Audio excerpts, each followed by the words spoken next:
कीजिए तो देखिए आप स्टैट्यूटरी फीचर्स पे आ रहे हैं। तो आप इस तरह इस फीचर्स पे एंटर कर सकते हैं। इसके अलावा आप कहीं से भी F11 प्रेस करके उस फीचर्स पे जा सकते हैं। जैसे कि मान लीजिए आप अकाउंटिंग वाउचर्स पे हैं, यहाँ पे कोई भी वाउचर्स पे हैं तो यहाँ से आप F11 प्रेस कर दीजिए तो देखिए आप इस फीचर्स पे आ सकते हैं। और यहाँ से भी आके आप F2 दबा के, F1 दबा के या फिर F3 दबा के आप ये फीचर्स भी चेंज कर सकते हैं। देखिए, या तो फिर आप यहाँ से भी इस फीचर्स को ऑन कर सकते हैं। मान लीजिए आप यहाँ पे लेजर क्रिएट कर रहे हैं, कोई भी लेजर यहाँ पे आप क्रिएट कर रहे हैं तो लेजर क्रिएट करने के टाइम भी आप उस फीचर्स पे एंटर कर सकते हैं। तो देखिए आप यहाँ से F11 प्रेस कीजिए, देखिए आप इस फीचर्स पे आ रहे हैं। तो इस तरह आप फीचर्स पे कहीं से भी आप एंटर कर सकते हैं। अब देख लेते हैं उस फीचर्स में एक एक ऑप्शन का उसका क्या यूज होता है। तो देखिए पहले हम लोग अकाउंटिंग फीचर्स को लेके हम लोग डिस्कस करेंगे। तो देखिए अकाउंटिंग फीचर्स में जो पहला ऑप्शन है मेंटेन अकाउंट्स ओनली, ये ऑप्शन नो है। तो इसको यस करने से या फिर नो करने से क्या होता है ये चीज हम लोग देख लेते हैं। तो आप यहाँ से आ जाइए और अकाउंटिंग वाउचर्स पे आइए। तो देखिए हम लोग अभी परचेज वाउचर पे हैं। सपोज हम लोग सेल्स वाउचर पे जा रहे हैं। देखिए सेल्स वाउचर पे हैं तो यहाँ पे देखिए अभी जो ये वाउचर का मूड है ये किस वाउचर के मूड पे है, ये अकाउंटिंग इनवॉइस मूड पे है। अब यहाँ पे देखिए राइट साइड पे यहाँ पे आइटम इनवॉइस, यहाँ पे क्लिक कीजिए। देखिए आप यहाँ पे आप आइटम इनवॉइस के मूड पे हैं। ठीक है, आप आइटम इनवॉइस मूड पे रह के क्या कर सकते हैं, आप किसी भी प्रोडक्ट का सेल कर सकते हैं, प्रोडक्ट ले सकते हैं। ठीक है, इन्वेंटरी का एंट्री कर सकते हैं।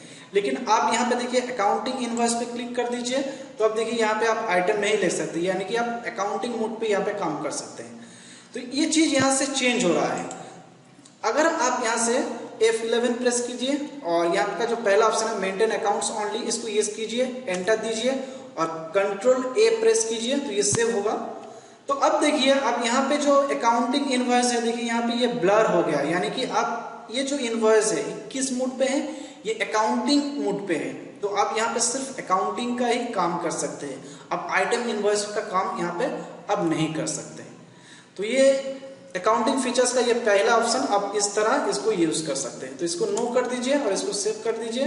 तो देखिए ये फिर से ये आइटम इनवॉइस पे आ गया। आप यहाँ पे अकाउंटिंग इनवॉइस पे क्लिक करके ये चेंज कर सकते हैं। तो ये हो गया पहला ऑप्शन। दूसरा ऑप्शन क्या है, तो दूसरा ऑप्शन देखिए यहाँ पे इंटीग्रेट अकाउंट्स एंड इन्वेंट्री।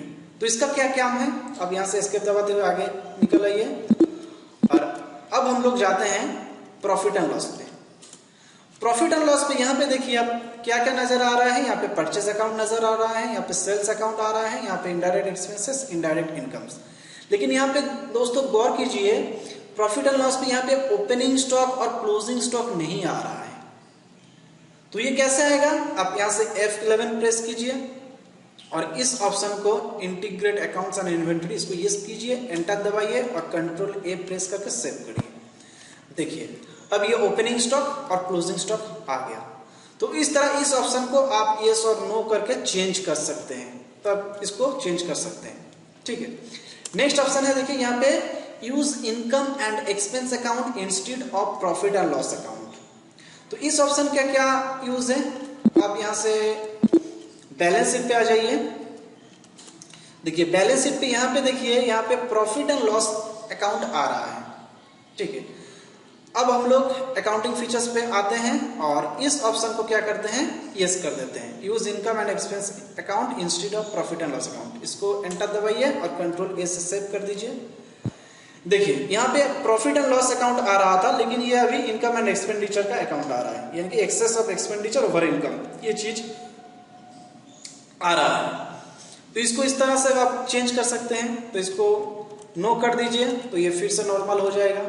देखिए यहाँ पे account profit and loss account आ गया। ठीक है, नेक्स्ट ऑप्शन क्या है देख लेते हैं। देखिए नेक्स्ट यहाँ पे देखिए maintain bill wise details, maintenance bill wise details, इसका क्या काम है।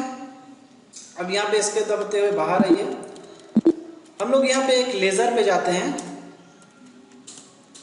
देखिए हम लोग यहाँ पे एक लेजर पे हैं और यहाँ से हम लोग ले रहे हैं सन्ड्री क्रेडिटर। अब देखिए सन्ड्री क्रेडिटर में देखिए यहाँ पे एक ऑप्शन है maintain balances bill by bill. ठीक है, ये हम लोग डेटर्स ले रहे हैं तो यहाँ पे देखिए maintenance balances bill by bill. अब यहाँ से F11 प्रेस कीजिए और इस ऑप्शन को मेंटेन बिल वाइज डिटेल्स इसको नो कर दीजिए और कंट्रोल ए से सेव कर दीजिए। देखिए नो करने से क्या हुआ, यहाँ से वो जो ऑप्शन था वो गायब हो गया। तो फिर से लाने से आप क्या, फिर से लाने के लिए आप यहाँ पे आइए और इसको यस कर दीजिए और इसको कंट्रोल से सेव कर दीजिए। तो देखिए यहाँ पे maintain balances bill by bill ये ऑप्शन आ गया। यहाँ पे एक बात और भी दोस्तों ध्यान रखिएगा, यहाँ पे जो अंडर है ये केवल सन्डी डेटर्स लेने से ही आप यहाँ पे इस ऑप्शन को यस और नो कर सकते हैं।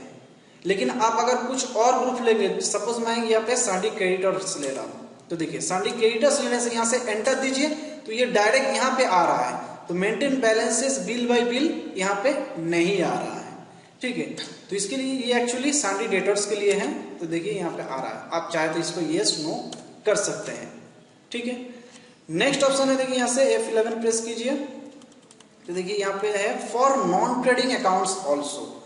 आप अगर नॉन ट्रेडिंग अकाउंट्स में भी ये उपयोग करना चाहते हैं तो उस पर भी ये आप कर सकते हैं, ठीक है। नेक्स्ट ऑप्शन क्या है यहाँ पे देखिए एक्टिवेट इंटरेस्ट कैलकुलेशन। तो इस चीज का क्या काम है, तो देखिए मान लीजिए हम लोग यहाँ पे एक लेजर क्रिएट कर रहे हैं। सपोज यहाँ पे हम लोग ले रहे हैं कि कोई भी लोन का अकाउंट होगा, किसी से हम लोग मान लीजिए लोन लिए, लोन फ्रॉम ABC लिमिटेड, ठीक है। इसके साथ हम लोन ले रहे हैं करंट लायबिलिटीज। अब ये जो हम लोग लेजर क्रिएट करेंगे तो हम अगर किसी से लोन ले रहे हैं तो उसमें क्या होगा, उसमें हम लोग तो इंटरेस्ट भी तो देना पड़ेगा। तो उसमें इंटरेस्ट कैलकुलेशन कैसे होगा, तो इसमें अगर इंटरेस्ट कैलकुलेशन हम लोग डालना चाहें तो आपको वो वाला ऑप्शन यस करना पड़ेगा। तो यहाँ से आप F11 प्रेस कीजिए और यहाँ पे देखिए जो ऑप्शन है पहला एक्टिवेट इंटरेस्ट कैलकुलेशन, इसको यस कीजिए, एंटर दबाइए और इसको कंट्रोल से सेव कीजिए। तो देखिए यहाँ पे ये ऑप्शन आ गया है, देखिए एक्टिवेट इंटरेस्ट कैलकुलेशन ये ऑप्शन आ गया। अगर आप इसको नो कर देते हैं तो देखिए यहाँ पे वो ऑप्शन नहीं आएगा, देखिए अभी वो ऑप्शन गायब हो गया।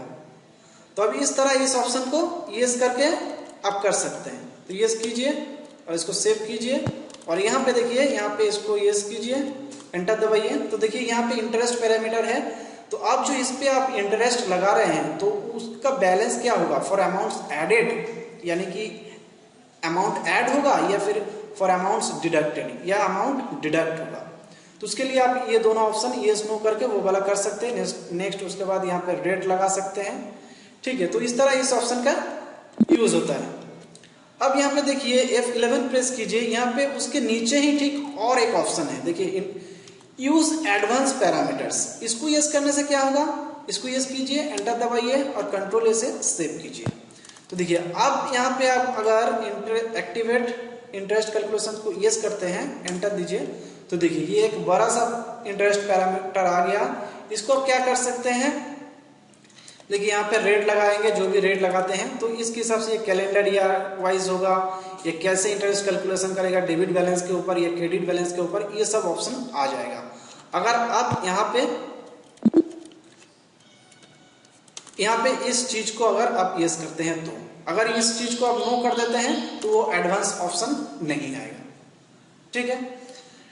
नेक्स्ट ऑप्शन है देखिए दोस्तों मेंटेन पेरोल। मेंटेन पेरोल, आप अगर जब पेरोल का एंट्री करिएगा टैली पे, पेरोल एंट्री करने से आपको क्या